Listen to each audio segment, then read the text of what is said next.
नमस्ते। तो last lecture में मैंने आपको सेल्फ इंडक्शन और इंडक्टर के बारे में बताया था। यस। तो आज अपन बात करेंगे म्यूचुअल इंडक्शन की। जैसा नाम से ही पता चल रहा है हमें, म्यूचुअल का मतलब है किसी दूसरे की वजह से, है ना। सेल्फ का मतलब था खुद की वजह से। तो सेल्फ इंडक्शन अगर थोड़ा सा याद दिलाऊं मैं आपको, तो एक लूप था, लूप में करंट फ्लो हो रहा है और वो करंट टाइम का फंक्शन है। इस वजह से उसी लूप में ईएमएफ इंड्यूस हो जा रही थी। फैराडे लॉ से उसे समझाया जा सकता है। यस। म्यूचुअल इंडक्शन में क्या होगा, दो लूप होंगे, एक लूप का करंट चेंज होगा तो दूसरे लूप में ईएमएफ इंड्यूस होगी। हाँ, जिस लूप का करंट चेंज हो रहा है उसमें खुद भी ईएमएफ इंड्यूस होगी सेल्फ इंडक्शन की वजह से, बट लूप पहले लूप के करंट की वजह से दूसरे लूप में जो इंडक्शन हो रहा है वो कहलाएगा म्यूचुअल इंडक्शन। तो कुछ नया नहीं है, सिर्फ हम ये टर्म डिफरेंट यूज कर रहे हैं यहां पे। तो चलिए समझ लेते हैं म्यूचुअल इंडक्शन। एक डायग्राम से ही समझते हैं इसे अपन। तो मान लीजिए मैंने एक लूप कंसीडर कर लिया, ठीक है, और इसी के सामने कोएक्सियली एक और लूप रख दिया मैंने, ठीक है। कोएक्सियली एक और लूप रख दिया यहां पे।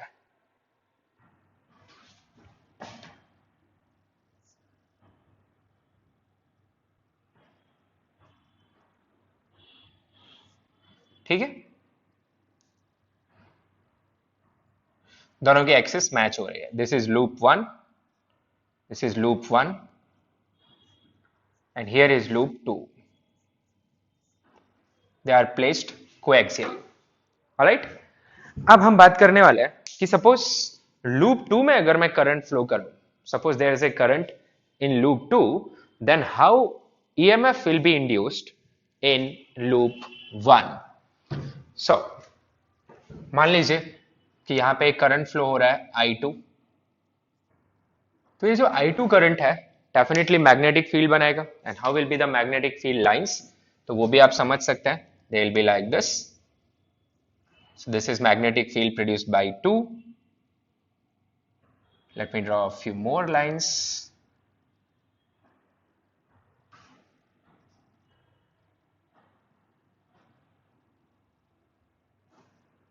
है ना, same way you get on this side.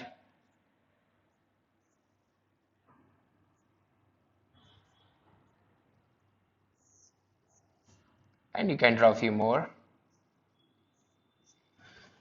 तो ये मैंने किसकी फील्ड लाइंस ड्रॉ की है, लूप टू की। लूप टू में कुछ इस तरीके का करंट था, इधर इसका फील्ड है। So this is field lines for loop two, you can call it B2। क्या ये फील्ड लूप वन में से कोई फ्लक्स बना रहा है? हाँ जी, लूप वन में से लाइंस क्रॉस कर रही हैं तो फ्लक्स बन रहा है। तो can I write flux associated with loop two due to loop one is proportional to the magnetic field produced by 2. Yes, and magnetic field produced by 2 is proportional to current flowing in loop 2. I again repeat, magnetic flux linked with loop 1 due to loop 2 is a phi 1 2 लिख रहा हूं, is proportional to B2. So B2 is proportional to I2. So you can write phi 1 2 is proportional to I2. Means what? Magnetic flux linked with loop 1 due to 2 is proportional to current of 2. Self induction याद करिए, self induction क्या था? Flux associated with loop 1 was proportional to current in loop 1. This was self induction. Yes, इसकी अपन बात कर चुके हैं। तो यहाँ पे जो phi था उसे आप सीधा सीधा L1 I1 लिख देते थे, self inductance into current. Mutual inductance में बस फर्क ये है, फ्लक्स वन का है, करंट टू का है। तो इसे अपन लिख सकते हैं phi 1 2 is equal to some constant into I2। अब इस कांस्टेंट को बोलते हैं म्यूचुअल इंडक्टेंस, इसे बोलते हैं mutual inductance of one due to two. ठीक है। सो same way you can write the other part which is flux linked with loop 2 due to loop 1 will be equal to mutual inductance of loop 2 due to 1 into current flowing in 1. So they are same equation and it can be proved that M12 is equal to M21. ठीक है, अभी हम कर भी लेंगे। तो फिलहाल आप मान लीजिए कि ये इक्वल होते हैं, और इसे ही बोलते हैं अपन mutual inductance of this pair. So this is called mutual inductance. जैसे एल कहलाता था self inductance, mutual inductance of the pair. So it's the property of pair, किसी एक का नहीं है ये, ठीक है, दोनों का मिला के this is the mutual inductance. Unit वगैरह की बात करें, इस एम की यूनिट वगैरह की बात करें, तो आप क्या देख पा रहे हैं? आप इसे ऐसे लिख सकते हैं कि flux linked with 1 due to 2 is equal to Mi2, और you can write flux linked with 2 due to 1 is equal to Mi1। Yes, so m की जो डायमेंशन है वो किसके जैसी आ जाएगी? phi by I। so dimensionally m is like dimension of magnetic flux divided by dimension of current. I leave the dimensional formula to you, you should be capable of writing it, yes, but ये बिल्कुल किसके जैसा है dimension में? Self induction के जैसा है। so dimension of mutual inductance is same as dimension of self inductance। so ऐसा यूनिट भी इनकी सेम हो जाएगी भाई। ऐसा यूनिट क्या आएगी? वीबर पर एम्पियर। और मैं आपको बता चुका हूं कि 1 वीबर पर एम्पियर इसे अपन 1 हेनरी बोल सकते हैं, यस, जिसे अपन कैपिटल एच से लिखते हैं। तो in short I can tell ऐसा unit of M and L दोनों की mutual inductance and self inductance is henry, ठीक है। तो ये तो हो गई नॉर्मल इंफॉर्मेशन यहाँ पे। और ये एक स्केलर क्वांटिटी है, दोनों ही स्केलर क्वांटिटीज हैं, म्यूचुअल इंडक्टेंस भी और सेल्फ इंडक्टेंस भी। अब क्वेश्चन उठता है कि म्यूचुअल इंडक्टेंस किस किस फैक्टर पे डिपेंड करता है। तो म्यूचुअल इंडक्टेंस किस किस फैक्टर पे डिपेंड करता है पहले अपन लिख लेते हैं, फिर हम डिराइव करेंगे for a solenoid, pair of solenoid mutual inductance derive करेंगे, ठीक है। तो चलिए लिख लेते हैं। Mutual inductance of a pair of loops depend on first factor number of turns, self inductance भी इसी पे डिपेंड करता था। दूसरा factor relative separation between loops, इन दोनों के बीच में गैप कितना है, रिलेटिव सेपरेशन बिटवीन लूप्स। तीसरा फैक्टर, अच्छा सेकंड में एक और पॉइंट ऐड कर लीजिए वहां पे, relative separation and orientation, not only relative separation and orientation. See how orientation will affect mutual inductance, इसको समझ लेते हैं। इसी डायग्राम को देखिए आप, अभी ओरिएंटेशन कैसा है? Both the loops are placed parallel to each other, so there is some flux linkage, इसको बोलते हैं फ्लक्स लिंकेज, कि एक का मैग्नेटिक फील्ड दूसरे से कुछ फ्लक्स बना पा रहा है।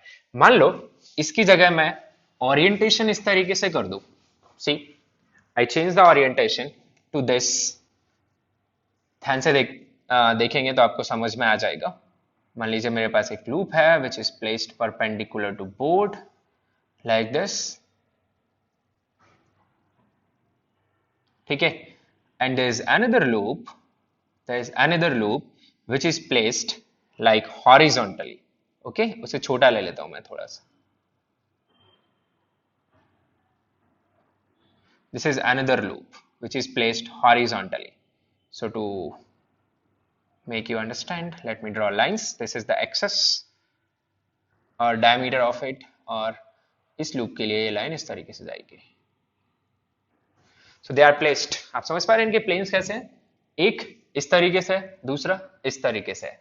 तो सपोज मैं इसमें कुछ करंट मान लूं, सपोज इसमें कुछ करंट फ्लो हो रहा है, ये बाहर वाला अपना लूप 1 है और ये अंदर वाला ये लूप 2 है। So how is the magnetic field of loop 1? तो magnetic field of loop 1 will be like this, ये इस तरीके से रहेगा, है ना, this is magnetic field of 1। और बात करें तो यहां पे ये इस तरीके से आएगा, yes,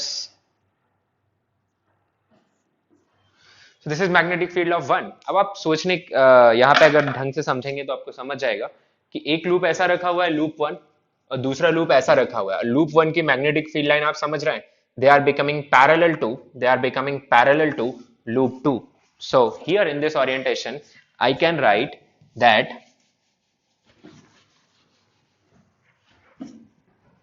feed lines of loop 1 are parallel to area of loop 2. Yes, तो लूप 1 की जो फील्ड लाइन है they are parallel to area of loop 2, मतलब they are not crossing the area, और you say area vector and magnetic field में जो angle है वो 90 डिग्री का आ जाएगा. So what will be the flux associated with loop 2 due to 1? It will be 0 because in general the flux is number of turns. If I write number of turns of 2 into field of 1 into area of 2 into cos of theta between area vector and the field vector here. Mutual inductance की बात करें तो यहाँ पे ये theta जो term आप देख पा रहे हैं this is taking care of the orientation. So यहाँ पे ओरिएंटेशन आप देख लीजिए, ओरिएंटेशन आपने परपेंडिकुलर रख दिया. These loops are perpendicular to each other, that's why the field lines are parallel. This is 0. तो अब मैं अगर करंट इन लूप 1 को चेंज भी करता रहूं, से सपोज से if I1 is changed, will there be induction in loop 2? Will there be induction in loop 2? Answer is no. It's a question I asked. Answer is no because there is no flux linkage. Flux linkage ही नहीं है. I1 change होगा, B1 change होगा, पर वो हमेशा कितना angle बनाएगा area vector के साथ 90 डिग्री. तो फ्लक्स कितना आएगा? 0. सो व्हाट विल यू से हियर? आप बोलेंगे कि यहाँ फ्लक्स हमेशा ही 0 है, जबकि करंट तो चेंज हो रहा है. तो किस वजह से 0 है फ्लक्स? करंट तो चेंज हो रहा है पर फ्लक्स हमेशा 0 क्यों है? क्योंकि क्या 0 है? Mutual inductance. यस, तो आपके समझ में आ रहा है कि mutual inductance not only depend on the separation but also depend on the orientation of loops. ठीक है, तो म्यूचुअल इंडक्टेंस ज्यादा से ज्यादा कब रहेगा? when there is maximum flux linkage. when there is maximum flux linkage, in that case mutual inductance is more. when there is no flux linkage, mutual inductance is less or it may be 0. अगर no flux linkage हो गया तो mutual inductance 0 हो जाएगा. ठीक है, तो अगर ऐसे लूप 90 डिग्री पर रखें तो वहां पे कोई फ्लक्स लिंकेज नहीं है. ठीक है, तो म्यूचुअल इंडक्टेंस आपका 0 आ जाएगा. चलिए, अच्छी बात है. तो हम लिख रहे थे factors on which mutual inductance depend. तो हमने पहला फैक्टर लिख लिया था नंबर ऑफ टर्न्स. दूसरा फैक्टर हमने लिखा था रिलेटिव सेपरेशन एंड ओरिएंटेशन. ये मैंने आपको एक्सप्लेन किया यहाँ पे. आप डायग्राम बना के ये एक्सप्लेनेशन यहाँ लिख सकते हैं. ठीक है, तो इस पेयर का म्यूचुअल इंडक्टेंस कितना आ जाएगा यहाँ पे? 0 because they are perpendicular to each other. No flux linkage आप लिख सकते हैं. फिर तीसरा फैक्टर आता है आपका the medium in which they are placed, means उसकी permeability पे डिपेंड करेगा. medium in which they are placed. and fourth factor is the geometry. fourth factor है geometry. तो सेल्फ इंडक्टेंस भी इन सब फैक्टर पे डिपेंड करता था. सिर्फ उसमें ओरिएंटेशन, रिलेटिव सेपरेशन इनका कोई मतलब नहीं था बिकॉज एक ही लूप था, उसी में इंडक्शन हो रहा था. ओके, नाउ फैराडे लॉ के हिसाब से ईएमएफ कितनी इंड्यूस होगी किसी भी लूप में, तो बड़ी आसानी से देख सकते हैं. आप यहां देख पा रहे हैं कि 512 is m into I2. So if I ask induced EMF in loop 2 due to loop 1, you will be writing minus of m into d I1 by dt. Yes, mutual inductance. And induced EMF in loop 1 due to 2, it will be minus of m d I2 by dt. ये आपकी mutual है ना. Self की बात करें, यहाँ side में लिख दे रहा हूं मैं समझने के लिए. Self induction E induced in loop 1 due to itself, ऐसे 1 बोल दिया है ना to make it clear, will be minus of its self inductance. You can write it as L1 into d I1 by dt. वैसे ही mutual self inductance 2 में 2 की वजह से it will be minus of L2 d I2 by dt. So इसमें कुछ भी different बात नहीं है. तो कोई अगर पूछता है कि what is the overall EMF induced in the loop 1, तो आप इन दोनों का समीशन दे सकते हैं कि 2 की वजह से 1 में कितना हो रहा है, 1 की वजह से 1 में कितना हो रहा है. So both you can just, अगर वो सेम साइंस में हो रहा है तो ऐड कर सकते हैं, अपोजिट में हो रहा है तो सब्ट्रैक्ट कर सकते हैं. पर जब तक नहीं बोला गया तब तक हम वन एट ए टाइम ही कंसीडर किया करेंगे। ठीक है, जैसे अभी के जितने भी क्वेश्चंस हमने सॉल्व किए थे उनमें हम म्यूचुअल इंडक्टेंस कंसीडर नहीं कर रहे थे, सिर्फ क्या ले रहे थे, सेल्फ। ठीक है, तो आपको बताया जाएगा क्वेश्चन में कि म्यूचुअल कंसीडर करना है या नहीं करना है। ओके, तो जैसे सेल्फ इंडक्टेंस की वजह से वहां पे कुछ ईएमएफ इंड्यूस होती थी। यस, इंड्यूस होती थी ईएमएफ जो कि आपके फ्लक्स के चेंज को अपोज करती थी, है ना। जैसे आपको याद दिलाऊं कि सपोज मेरे पास एक सोलेनॉइड है,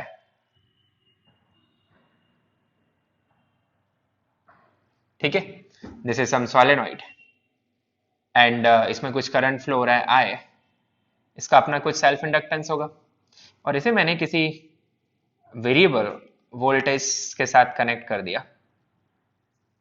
ठीक है, ये एक वेरिएबल वोल्टेज सोर्स है जिससे करंट टाइम का फंक्शन है। So what happens, current time का फंक्शन होने की वजह से here I is function of time,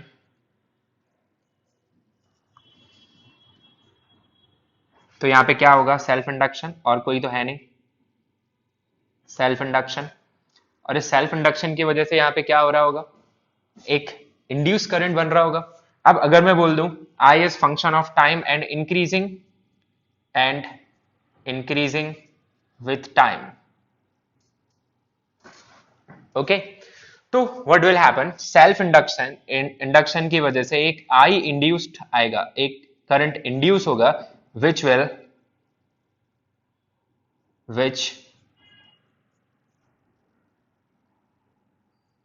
will oppose what, इसका ओवरऑल रीजन क्या है, किसे अपोज करेगा, लेंज लॉ के हिसाब से फ्लक्स के इंक्रीमेंट को, क्योंकि करंट इंक्रीज होने से फ्लक्स इंक्रीज हो रहा है, फ्लक्स इंक्रीज होने से इंडक्शन हो रहा है और वो इंडक्शन उसे अपोज करेगा, so it will oppose increment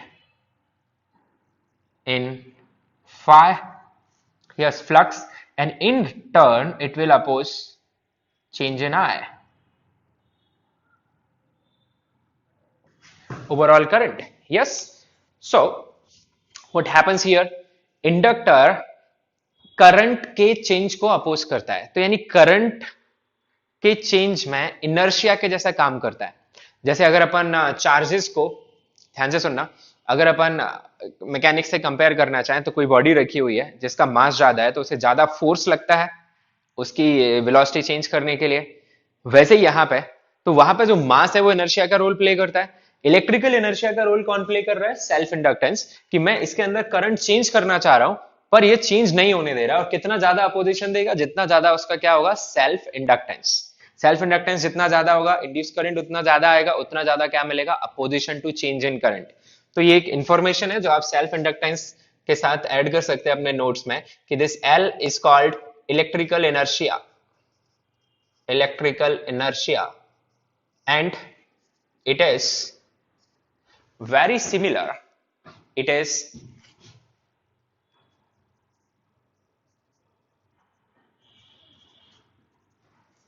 very similar to mass in mechanical inertia।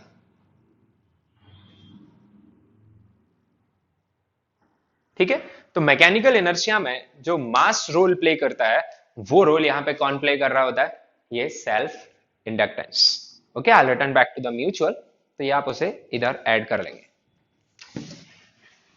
Now let us talk about mutual inductance of a pair of solenoid. हमने सेल्फ इंडक्टेंस डिराइव किया था सोलेनॉइड के लिए, now we are deriving mutual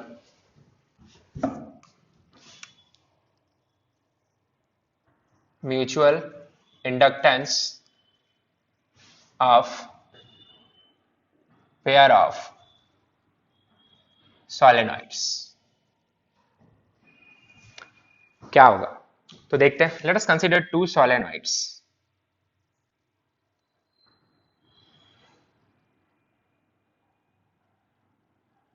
ठीक है, call it solenoid 1 and एक और ले लेते हैं उसी लेंथ का, so that calculation will be easier, पर रेडियस मैंने छोटी ले ली। This is solenoid 2।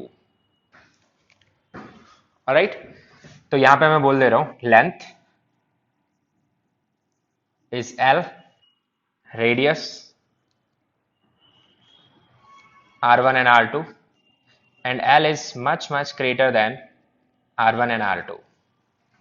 ठीक है, इसलिए हम इन्हें क्या ट्रीट कर सकते हैं, आइडियल सोलेनोइड्स। बाकी जानकारी आप लिख सकते हैं N1, ये आ जाएगा आपका total turns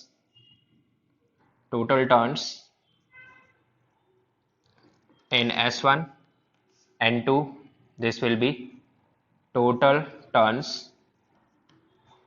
in S2, E1 E2 भी आप लिख सकते हैं, this is respective area of cross sections in these सोलेनोइड्स। अब हमें इनका निकालना है म्यूचुअल इंडक्टेंस। अब यहाँ पे जो स्टेप्स मैं फॉलो करूंगा इन कैलकुलेशन ऑफ म्यूचुअल इंडक्टेंस, वो स्टेप्स, ये बात ध्यान रखिएगा कि वो स्टेप्स आपको समझने हैं, क्योंकि न्यूमेरिकल यहाँ पे जितने भी बनते हैं वो यही पूछते हैं कि find mutual inductance of A given pair of loops.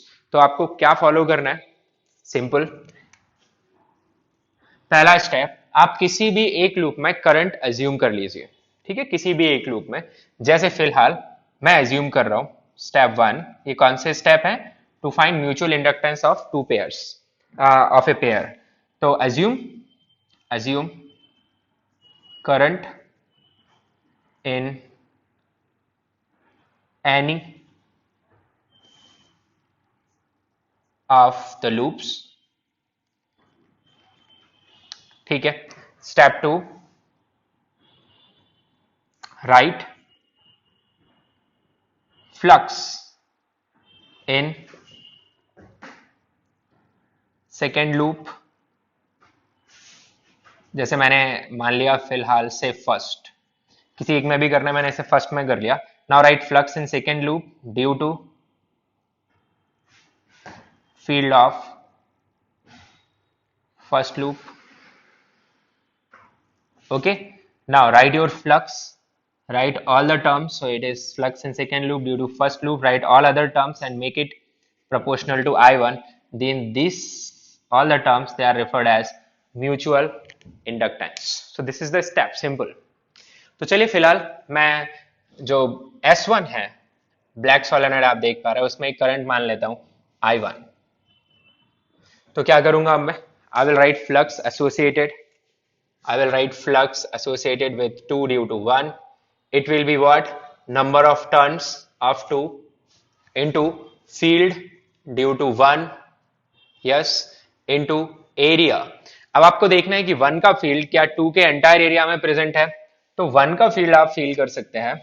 मैं मान लेता हूं कि it is going into, it is coming out, so like this is the configuration. तो जो 1 का फील्ड है, ब्लैक से ही दिखा रहा हूं मैं, सो it will be like this at all points।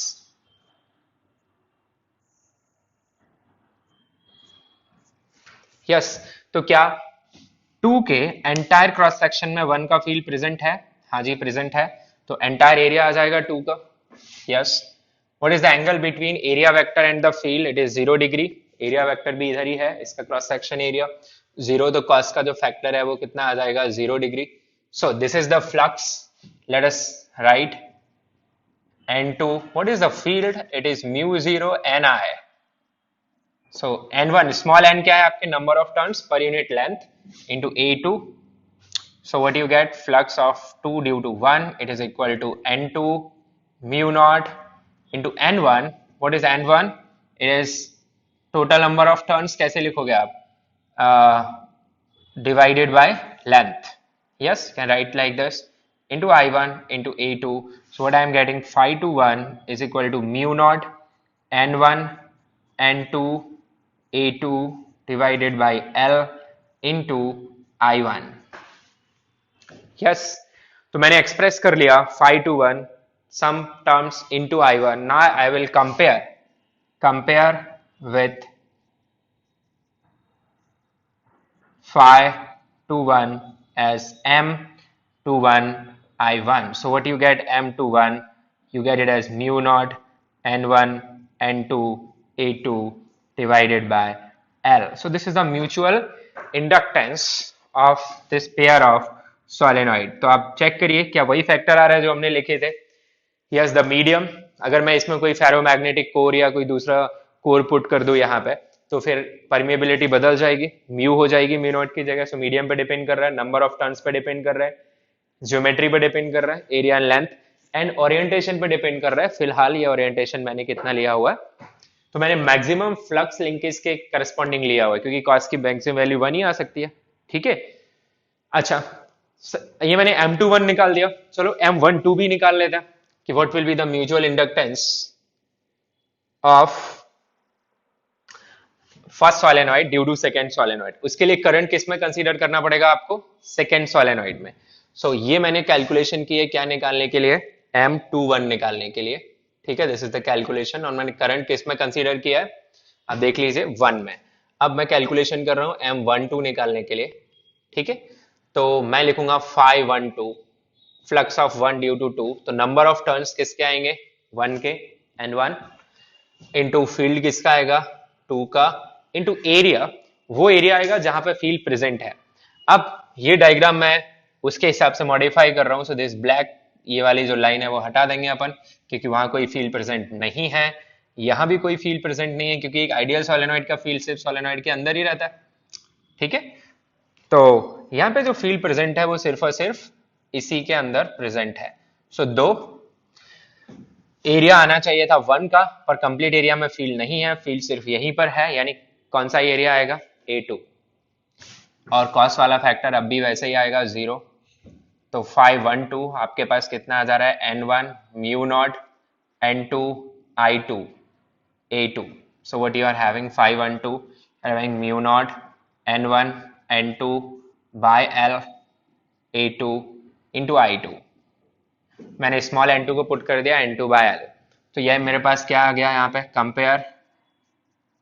Compare with 512 equal to M12 I2। ठीक है, 2 का करंट, 1 का flux. So what I get? M12 I get mu naught N1 N2 A2 by L। So you can check here M12 is equal to M21। I have verified it for a solenoid। Maths बहुत tough नहीं किया है। सी अगर हम कोई general loop ले दे तो it will be very difficult to prove it. तो though I have proved it for a solenoid, ठीक है, but it is very general result. It is true for any pair कि 1 का 2 की वजह से, 2 का 1 की वजह से म्यूचुअल इंडक्टेंस सेम आएगा। सो इट इज जनरल, आप इसे ध्यान रखेंगे। हाँ, एक सोलेनॉइड के लिए म्यूचुअल इंडक्टेंस है कितना? Mu naught N1 N2 A2 by L। Self inductance कितना था? Let us recall the self inductance, how much it was. So self inductance per unit volume मुझे याद है, it was self inductance of a solenoid per unit volume, it was mu naught into n square। yes, और वो आ गया है आपके पास mutual inductance. So you can remember this formulae. Volume आप यहाँ किससे मल्टीप्लाई कर रहे होते? A इंटू एल से। तो कुछ निकल गया था आपके पास, ये mu not an square by L square. कितना बन जाता है ये? Mu not an square by L square into A into L. A cancel हो जाता है, सो ये होता mu not an square A by L. Dimension में ये भी इसके जैसा ही है, आप चेक कर सकते हैं, it is very similar. Yes, तो एक रिजल्ट यहाँ पे समझ लीजिए सोलेनॉइड्स के लिए। कभी कभार जेई मेंस और नीट में सीधा क्वेश्चन पूछ लेता है वो। तो वो रिजल्ट ये है कि L1 क्या बनता है यहाँ पे? Mu naught N1 square A1 square by L। Yes, ये बनेगा आपके पास L1। और L2 क्या बनता? Mu naught N2 square A2 square by L। ठीक है, so it is L1 L2 L1 into L2। ये कितना आता है आपके पास? Mu naught square N1 square N2 square A1 A2। अच्छा, एरिया का स्क्वायर नहीं है, तो ये A1 A2 का टर्म आता है यहाँ पे डिवाइडेड बाय L का square. Okay, now if A1 is equal to A2 is equal to A, अगर मैं ये पुट कर दूं तो जो L1 L2 है वो कितना आता? Mu naught N1 square N2 square A square by L square. और जो मैग्नेटिक सॉरी, अच्छा ये कैपिटल है मैग्नेटिक मोमेंट के लिए भी है, कंफ्यूज मत होना, अभी म्यूचुअल इंडक्टेंस के लिए यूज कर रहे हैं। तो ये कितना है अपने पास, it is mu naught N1 N2 A2 है, अब A2 को भी A ही ले लेंगे, I am taking they are equal, so by L, so can you see something here, M is becoming equal to root of L1 L2, but it is very specific result कि जब आपका area of cross section दोनों के same है तो mutual inductance of a pair of solenoid can be written as square root of their respective self inductance. अगर कहीं आ जाता है तो आप यूज कर सकते हैं, ठीक है। Okay, let us see few questions based on this idea of mutual inductance. अब आपको म्यूचुअल इंडक्टेंस ऑफ पेयर पूछेगा, पर आपको खुद चेक करना होगा कि 1 का 2 के रिस्पेक्ट में निकालना इजी है या 2 का 1 के रिस्पेक्ट में, क्योंकि म्यूचुअल इंडक्टेंस तो सेम ही आता है एक पेयर का, है ना। बिल्कुल वैसे ही जैसे हमसे पूछता था कि force on ring due to wire और force on wire due to ring, दोनों सेम ही आते थे न्यूटन थर्ड लॉ से, तो हमें जो इजी पड़ता था वो हम निकाल देते थे। तो लेट्स सी ये क्वेश्चन, इससे आपको क्लियर हो जाएगा ये message. Say there is a loop, it's a loop, ठीक है, of radius say call A, ठीक है, and this very small tiny loop present coaxially, ठीक है, coaxially of radius small b, these are placed coaxially, this is loop 1, this is loop 2, ठीक है। और ये दिया हुआ है आपको कि b is very very very very less than a, तो मैं पूछ रहा हूं find mutual inductance, mutual inductance of this pair, इस पेयर का म्यूचुअल इंडक्टेंस मैं पूछ रहा हूं यहां पे। तो क्या निकाला जा सकता है इस पेयर का म्यूचुअल इंडक्टेंस, बिल्कुल। स्टेप क्या बोलता है, स्टेप 1, आप किसी भी लूप में करंट अज्यूम कर लो, है ना, assume current in any of the loops, उसके बाद write flux associated with the second loop, yes, and उसे दिखा दो proportional to current in the first loop, जो आपका कांस्टेंट आएगा प्रोपोर्शनैलिटी का, वही आपका म्यूचुअल इंडक्टेंस होगा। Let's try. अब मान लो मैंने एक बार सोचा कि बड़े लूप में करंट एज्यूम कर लेते हैं, ठीक है, let current in loop 1 is I1, मैंने जो बिगर लूप है उसके करंट को I1 एज्यूम कर लिया, ठीक है। अब क्या करूंगा मैं, now I have to write flux associated with loop 2 due to 1, उसके लिए क्या आएंगे, नंबर ऑफ टर्न्स आएंगे। चलो मैंने नंबर ऑफ टर्न्स नहीं दिया, आप 1 1 एज्यूम कर लीजिए, तो नंबर ऑफ टर्न्स तो 1 है, इनटू क्या आएगा, फील्ड ऑफ 1 आएगा, एरिया ऑफ 2 आएगा, अब एरिया वो आएगा जहां फील्ड प्रेजेंट है, ठीक है, इनटू कॉस ऑफ थीटा आएगा। और ये B1 क्या है, this is magnetic field of loop 1 at location of loop 2, location मतलब एरिया, जो लूप 2 का एरिया है उसकी लोकेशन पे लूप 1 कितना मैग्नेटिक फील्ड प्रोड्यूस कर रहा है। अब लूप 1 एक सिंपल रिंग है ना, और आपने मान लिया करंट इसमें I1 फ्लो हो रहा है इस तरीके से, तो आप कैसे एज्यूम करेंगे मैग्नेटिक फील्ड की डायरेक्शन, तो मैग्नेटिक फील्ड की डायरेक्शन किधर आ जाएगी, इनटू, तो हर जगह magnetic field into the board हो जाएगा, this is magnetic field due to 1। But is magnetic field uniform, is magnetic field uniform in this area, well uniform तो नहीं है, बट इसने एक कंडीशन दी है मुझे कि B is much much less than A, yes, B बहुत छोटा है A से, तो क्या मैं इस एंटायर लूप को बहुत सेंटर के बहुत पास में मान सकता हूं, यस, तो as I can write as B is very very less than A, then field से मेरा मतलब है magnetic field at location of loop 2 magnetic field due to loop 1 at location of loop 2 can be written as, जो उसके centre पे है, क्योंकि वो सेंटर के बहुत पास में माना जा सकता है, mu naught, number of turns है नहीं, तो current I1 divided by 2 R, R की वैल्यू है A, तो मैं क्या लिख सकता हूँ, field mu naught I1 by 2A, entire area में ये एज्यूम किया जा सकता है क्योंकि B बहुत छोटा है। व्हाट इफ B बहुत कंपेरेबल होता है A के साथ, तो क्या हम लिख पाते? जी नहीं। तो क्या हम फिर क्या करते? तो बात यह है कि हम नहीं कर पाते सॉल्व फिर, क्योंकि हमें एक लूप का मैग्नेटिक फील्ड सिर्फ कहाँ पे लिखना आता है, उसके सेंटर पे या फिर उसकी एक्सिस पे। ऑफ एक्सिस कैलकुलेशन हमने नहीं किए, वो बियॉन्ड आवर मैथमेटिकल कैपेबिलिटी चला जाएगा, जो मैथ्स आप 12th में पढ़ते हैं, ठीक है, तो वो आपको पूछेगा भी नहीं। Alright, so what you can write here now, phi 2 1 is equal to B1 which is mu naught I1 divided by 2A into area of 2, complete area में फील्ड प्रेजेंट है तो एरिया ऑफ 2 आ जाएगा pi B square, cos theta वाला term, तो आप देख सकते हैं एरिया वेक्टर और magnetic field they are in line, so cos या तो +1 या -1 बनेगा, मैं +1 ले लेता हूँ, so this is what I got, phi 2 1, बाकी सारे टर्म एक साथ लिख लो आप, mu naught pi B square by 2A, और बस किसका टर्म बाहर निकाल लो, करंट का।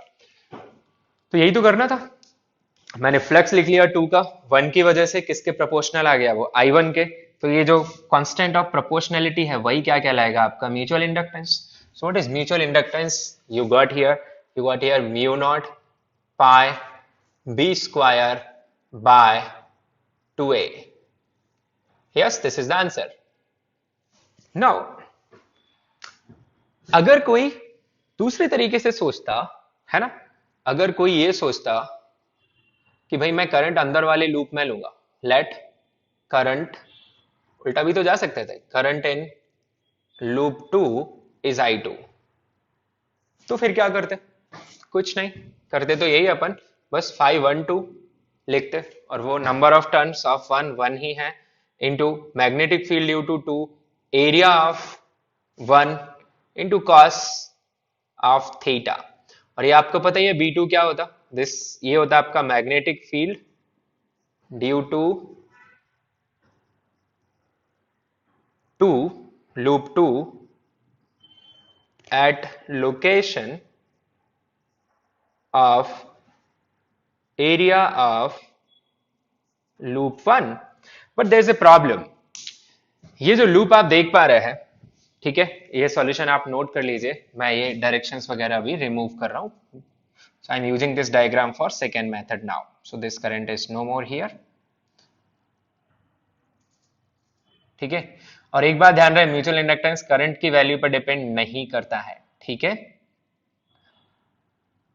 सो वेल इस बार मैंने जो करंट एज्यूम किया है वो सेकेंड लूप में एज्यूम किया है I2। अब इस करंट के वजह से फील्ड समझिए, तो इसके अंदर जो फील्ड बनेगा वो तो इनटू बनेगा, बट बाहर जो फील्ड आएगा, you can understand, magnetic field अंदर जाएगा फिर यहां से बाहर आएगा, इस तरीके की फील्ड लाइंस बनाएगा, तो यहां पे बाहर आएगा, सो this is your field of 2 V2। But problem ये है कि मुझे तो इस लूप का फील्ड सिर्फ इसके सेंटर पे लिखना आता है, बाहर इधर तो लिखना ही नहीं आता, this is the mathematical incapability.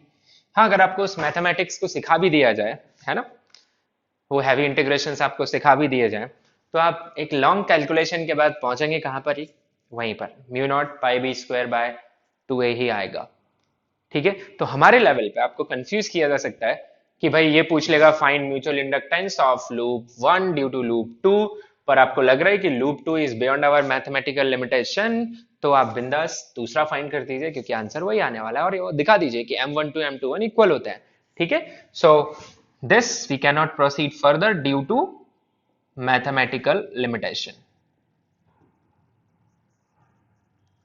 है ना।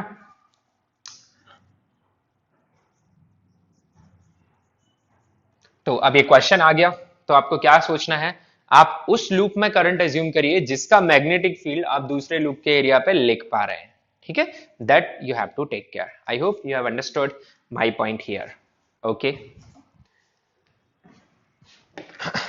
अब इसी क्वेश्चन को मैं थोड़ा सा एक और पार्ट पूछ लेता हूं इसका, ये हिस्सा तो आपको समझ में आ ही गया, So let us think about a different part of this question. मान लीजिए क्वेश्चन को एक्सटेंड कर लेते हैं, सेकेंड पार्ट इसका, सेकेंड पार्ट ये है, if current in loop 2 is I2 is equal to 40 ampere. ठीक है, then find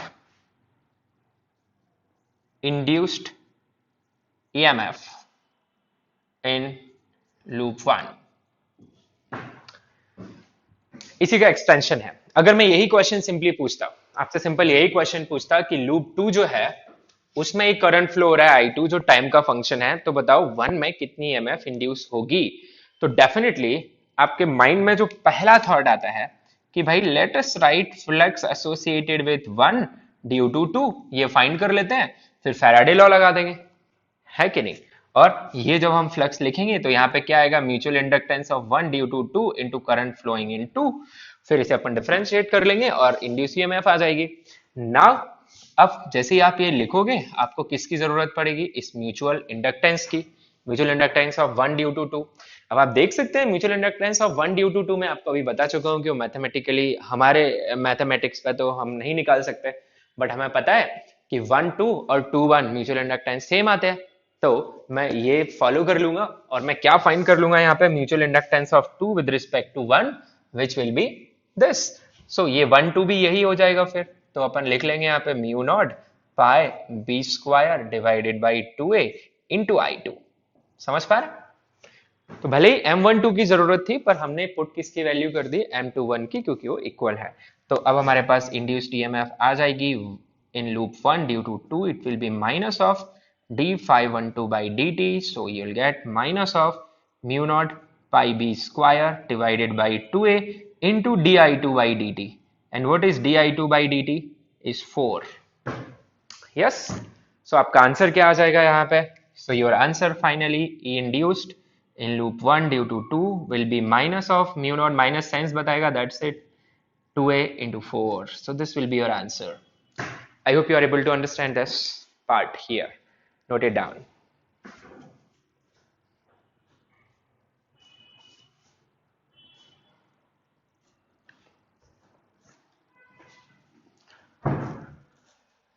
Okay, let's see one more question.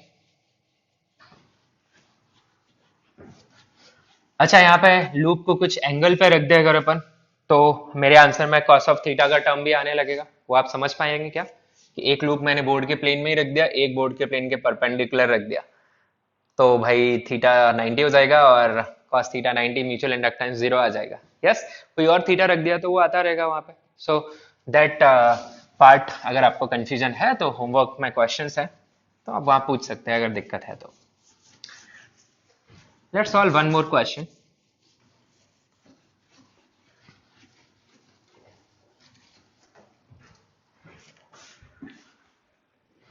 तो किसी भी पेयर का आपको अगर म्यूचुअल इंडक्टेंस पूछा गया है तो आप एक में करंट मान लें, दूसरे में उस करंट की वजह से फ्लक्स लिख लें और उसे करंट के प्रोपोर्शनल दिखा दें, और जो करंट के अलावा जो कांस्टेंट टर्म्स हैं वो सब मिलके क्या बनाएंगे, म्यूचुअल इंडक्टेंस। अब करंट किस में एज्यूम करना है वो आपको सोचना है कि जिसका फील्ड लिखना मैथमेटिकली पॉसिबल हो रहा है। जैसे ये क्वेश्चन देखिए, एक इनफाइनेटली लॉन्ग वायर है, ठीक है, कैरिंग करंट आए, अच्छा मैं क्यों बता रहा हूं, करंट तो मुझे बताना ही नहीं है। एक इनफाइनेटली लॉन्ग वायर है, ठीक है भाई, और एक लूप है, रेक्टेंगुलर लूप। इस लूप की लंबाई L है, चौड़ाई B है, और ये यहां से कुछ A डिस्टेंस पर है, ठीक है। This is infinitely long wire, so I am asking find mutual inductance of this pair। तो आप इस पेयर का म्यूचुअल इंडक्टेंस फाइंड कर दीजिए। अब चॉइसेस क्या है, मैं इस लूप में भी करंट मान सकता हूं, पर मैंने अगर इस लूप में करंट मान लिया so it will be next to impossible for me to write flux, क्योंकि ये तो एरिया ही नहीं है, यहाँ पे तो वायर है सिर्फ और सिर्फ, है ना। बट अगर मैंने करंट किसमें मान लिया, इस वायर में, then I can write flux associated with this. तो कोई भी कर लो, क्योंकि म्यूचुअल इंडक्टेंस तो सेम ही आएगा। So we will follow which are easier for us. So here assume current in the wire and write flux, magnetic flux associated or linked with the loop, linked with the loop. So you can do that. मान लीजिए किसी भी direction में मान सकते हैं, मैंने ऐसे ही मान लिया। अब मुझे यहाँ मैग्नेटिक फील्ड लिखना है। Is magnetic field uniform in this? No, you know how to write flux. So आप क्या करोगे, यहाँ से कोई भी डिस्टेंस x लोगे, वहां पे कोई एक स्ट्रिप कंसीडर करोगे, और इस स्ट्रिप में आपका जो मैग्नेटिक फील्ड है उसे कांस्टेंट माना जा सकता है। मैग्नेटिक फील्ड की डायरेक्शन जो है वो किधर आ रही है, इनटू द बोर्ड आ रही है। This is magnetic field. You can write small flux associated with this as, इसमें नंबर ऑफ टर्न्स तो एक ही है, so you can just write as B D A. D A is the small area. You can write this B D A as, B को लिख सकते हो आप mu naught I by 2 pi X, field due to infinitely long wire. Cos theta तो आएगा नहीं, है ना, वो -1 या +1 कुछ भी ले सकते हो, मैं +1 ले रहा हूँ। एंड डी ए आप क्या लिखोगे, बी डी एक्स। छोटा सा इंटीग्रेशन है, आपका टोटल फ्लक्स आ जाएगा, x will go from a to a plus L. थोड़ा दूर लिख देते हैं, वैसे ये कर चुके हैं हम पहले, है ना। I told you how to find flux in this case. So mu naught I by 2 pi X, ये b हो गया, into B D X, X going from a to a plus L. So this will turn out to be mu naught, अच्छा 1 2 जरूर assume कर लें, है ना, बड़ा कंफ्यूजन रहता है फिर, नहीं तो इसे 1 मान लेते हैं, इसे 2 मान लेते हैं। So will be better for us to write this is flux of 2 due to 1, this is field of 1, so we'll follow current of 1, and what you will get, mu naught into b divided by 2 pi ln of a plus l by a, ठीक है, यही आएगा 1 by x का, और साथ में multiplied with i1, this is 2 1। सो ये जो पूरा का पूरा टर्म आप देख रहे हैं, this entire term, this is playing the role of mutual inductance. So what is mutual inductance of this pair you got? This is nothing but mu naught b divided by 2 pi ln of a plus l by a. This is the answer. ठीक है, so this is all about mutual inductance. You should know. आपको self inductance, mutual inductance दोनों चीजें समझ में आ गई है, ठीक है। एट द एंड आप फैराडे लॉ ही यूज करेंगे इंड्यूस ईएमएफ निकालने के लिए। एक छोटा सा टॉपिक और है, वो भी बात कर लेते हैं, then this chapter will end. Okay,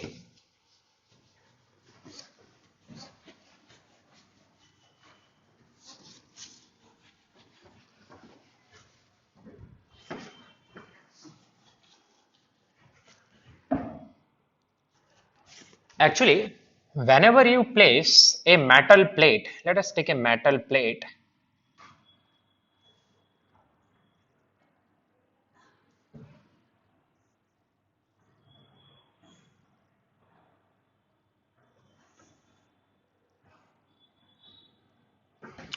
so ये एक metal plate है, solid, it's a metal plate, and I have placed it in a magnetic field. So there's a magnetic field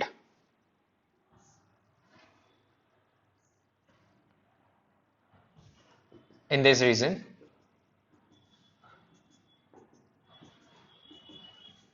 and this magnetic field is function of time.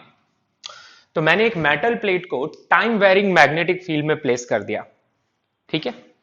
तो observation ये है कि ये metal plate heat up हो जाती है, कोई और कुछ नहीं है इसमें, कोई बैटरी करंट वारंट हम कुछ फ्लो नहीं करा रहे हैं, बस हमने इसे किस में रख दिया, एक मैग्नेटिक फील्ड के अंदर रख दिया, और मैग्नेटिक फील्ड टाइम के साथ चेंज हो रहा है। तो ऑब्जर्वेशन ये है कि ये मेटल प्लेट हीट अप हो जाती है, इट गेट्स हीट अप। तो इसका एक्सप्लेनेशन ढूंढना चाहते हैं अपन, वाई, इट्स ए क्वेश्चन। ठीक है, क्वेश्चन क्या है आप लिख भी सकते हैं। A metal plate placed in A time varying magnetic field, time varying magnetic field gets heat up. Why? Well, इसको ऐसे सोच सकते हैं कि एक टाइम वेरिंग मैग्नेटिक फील्ड क्या प्रोड्यूस करता है? Induced electric field. यस, तो आप यहां लिख सकते हैं कि एक टाइम वेरिंग मैग्नेटिक फील्ड है ना, time varying magnetic field produces induced electric field. Well then what, इससे क्या हुआ? अब मेटल है, कंडक्टर है, इसके पास फ्री इलेक्ट्रॉन्स है, और वो फ्री इलेक्ट्रॉन्स को ये जो इंड्यूस इलेक्ट्रिक फील्ड है वो मूव कराएगा। इंड्यूस इलेक्ट्रिक फील्ड क्या होता है? कॉन्सेंट्रिक सर्कल जैसा लूप बनाता है ना। अगर मैं यहाँ पे बात करूँ तो ढेर सारे ऐसे छोटे छोटे लूप बनाएगा। इंड्यूस इलेक्ट्रिक फील्ड की लाइन की बात करें तो, है ना। अब डिपेंड करता है ये फील्ड इंक्रीज कर रहा है, सपोज मैंने मान लिया इंक्रीज कर रहा है नीचे की तरफ, तो अपोजिंग टाइप से प्रोड्यूस होगा, तो इस टाइप का आपका ये इलेक्ट्रिक फील्ड आएगा everywhere, not only on this surface, ऐसा पूरा बल्क में। अभी इलेक्ट्रिक फील्ड करेगा क्या भाई? ये फ्री इलेक्ट्रॉन्स को रैंडम लूप्स में घुमाने लगेगा, क्योंकि फ्री इलेक्ट्रॉन्स पे इस तरीके का फोर्स लगने लगेगा, है ना, टेंजेंशियल फोर्स लगने लगेगा। अब एम्प्टी स्पेस तो है नहीं, अंदर तो कोर है ना, पूरा स्ट्रक्चर है सॉलिड का, तो those free electrons will try to circulate along the field line of induced electric field, but they will collide with the fellow electrons, with the ions, the core of the substance. Then क्या होगा? Collisions बढ़ जाएंगे, उससे क्या होगा? Heat produce होगी। समझ में आ रहा है? एक्सप्लेनेशन समझ आ रहा है इसका, है ना।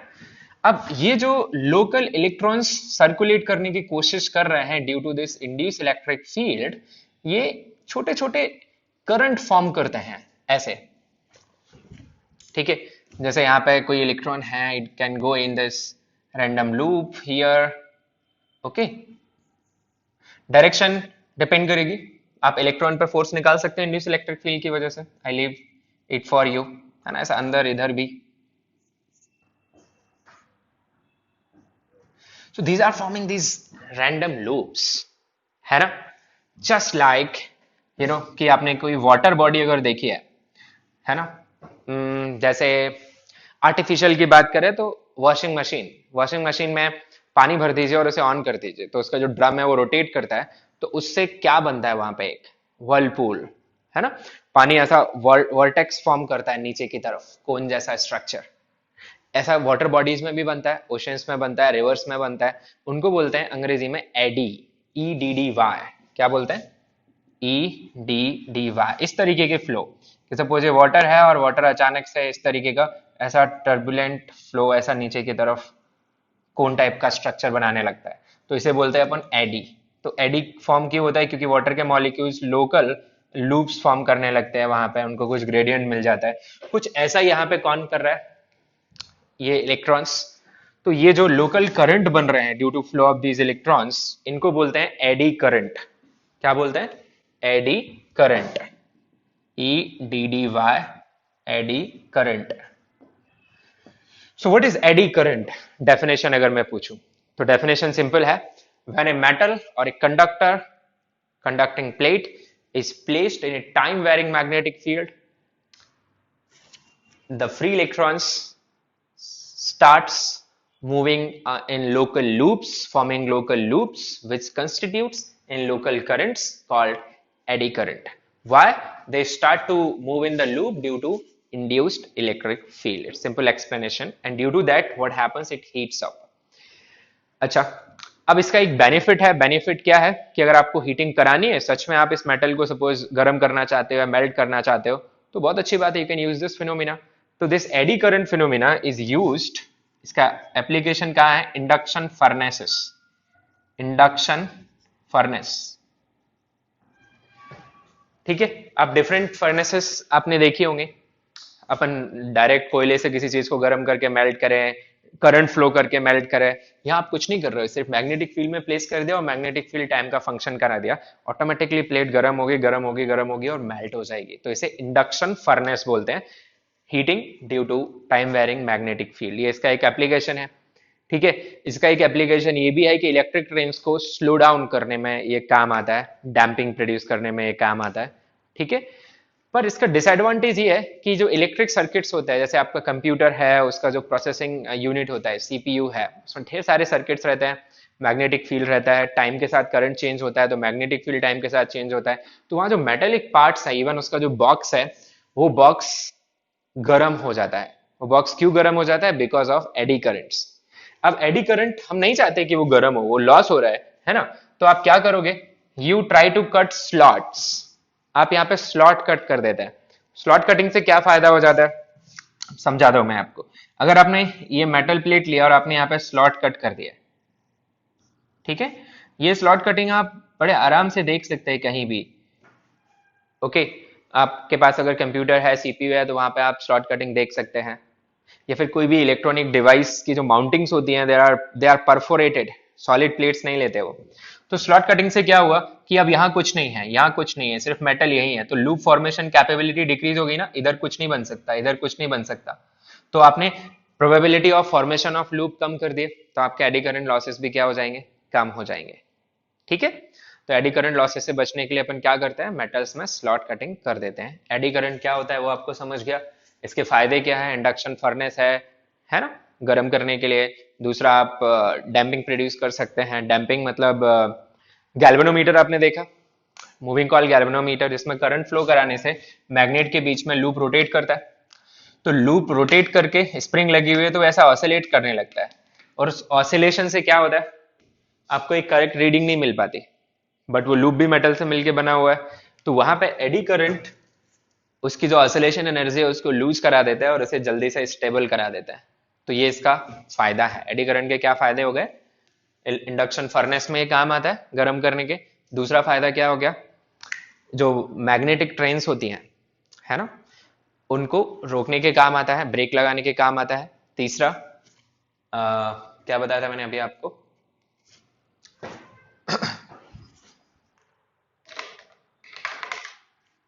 भूल गया मैं, अभी मैंने आपको समझाया था तीसरा application, I hope you remember. Okay, so that's all about eddy current. अब मैं आपको एक वर्क दे रहा हूं, आप